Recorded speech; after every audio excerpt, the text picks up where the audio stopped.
Hey there YouTube, this is Joyo292.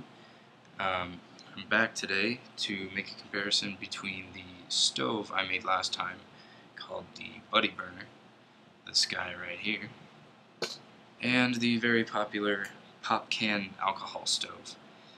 There's a million tutorials for these on YouTube, go look it up, it's real easy to make. Both of these will probably take you maybe an hour to make at home. Probably have the materials lying around. So labor-wise, they're about the same investment here. Buddy Burner is a little bit heavier than your alcohol stove, actually a lot heavier due to the wax. There's quite a bit of wax in here.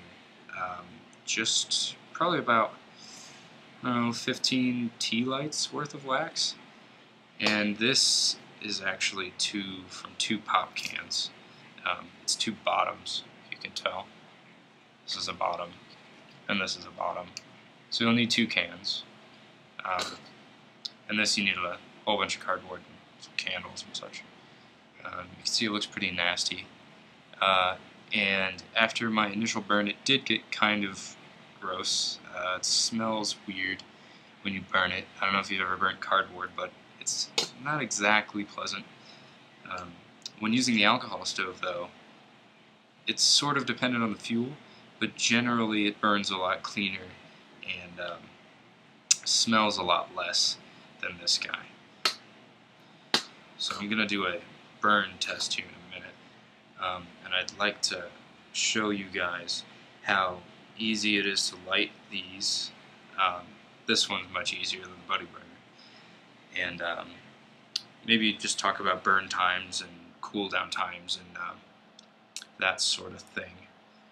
So the things I'm going to be using are going to include this regular old Bic lighter. This is a mini Bic, and this is just some electrical tape wrapped around it.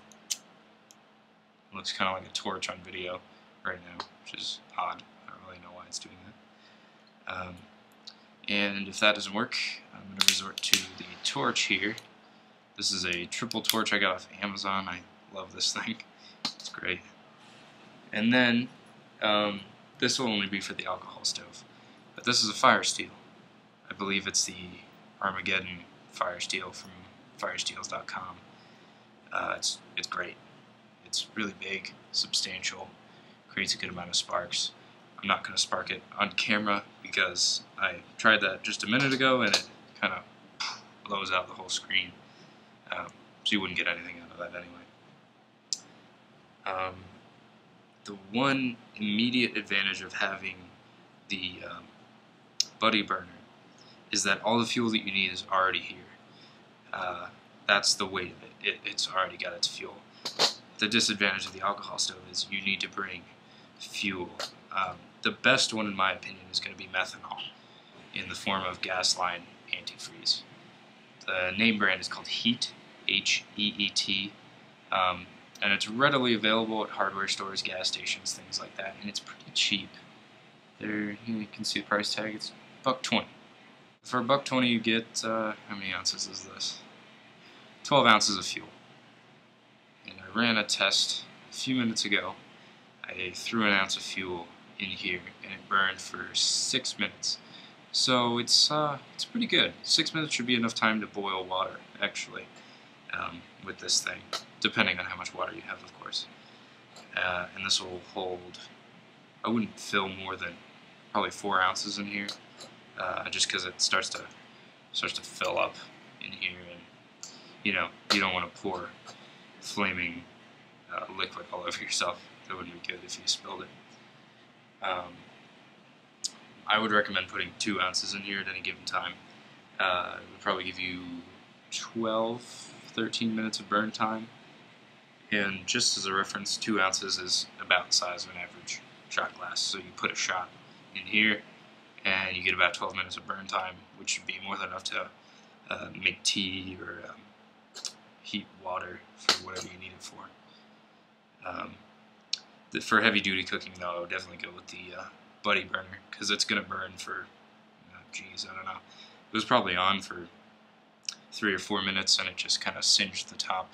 So if you're doing heavy cooking, I would bring one of these.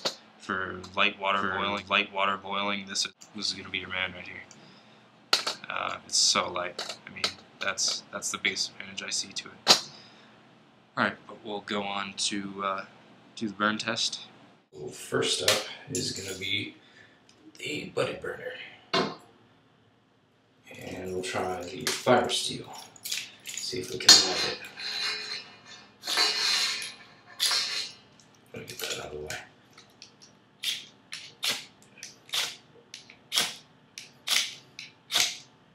And it's not having any of that. So, move on to the big lighter.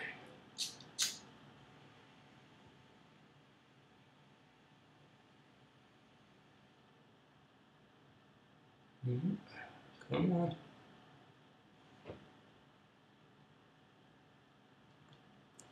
Oh, we got a flame. It seems to get easier to light the more it has been lit already. And the torch would definitely light it. Can light that a little more. Get that going. Real slow to build up. But it burns pretty well. It's smelly though. I don't really like that. It pops. But, you know, hey, if you can deal with that, by all means, go ahead. Alright, I don't really want to get this thing all the way up to speed because I don't have time. So the best way to snuff it out is to just use a flat surface. I've seen it done with a shoe. I'm just going to use a pot and you just tamp it out. You can see the smoke coming off of there. And it smells kind of like candles. Alright, so it's a little harder to light compared to the ultralight alcohol stove over there.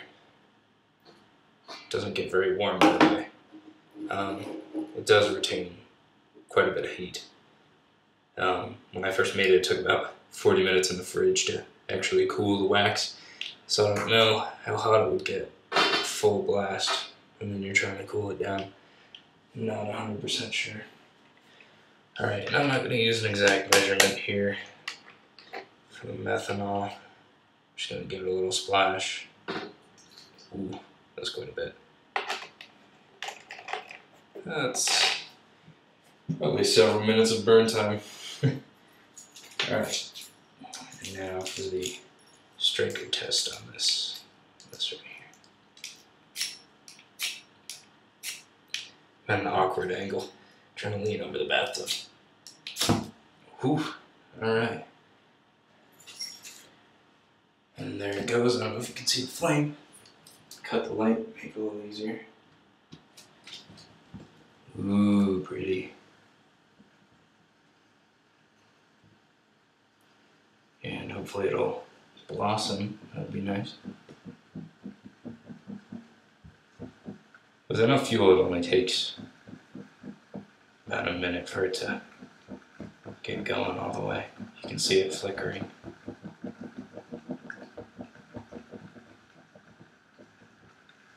And there you go. So it's burning on all the outer rings. And one advantage of this is you don't need a pot stand. You can just kind of stick it on there. See? Wraps around the pot. One disadvantage is that this is extremely difficult to snuff out. The reason being it's got all the fuel in there that it can use. It's not burning oxygen, it's burning methanol vapor. So you can't, it's not as easy to put it out as the other one where you just snuff it, because this one's designed to keep going like that. And if I actually put this pot, if I inverted this pot over it, I wouldn't snuff it either. So the only solution is to just let it burn itself out. So that's kind of a disadvantage, I guess. My suggestion would just be control the amount of fuel you put into it, how much methanol you're using, and you can get a calculated burn time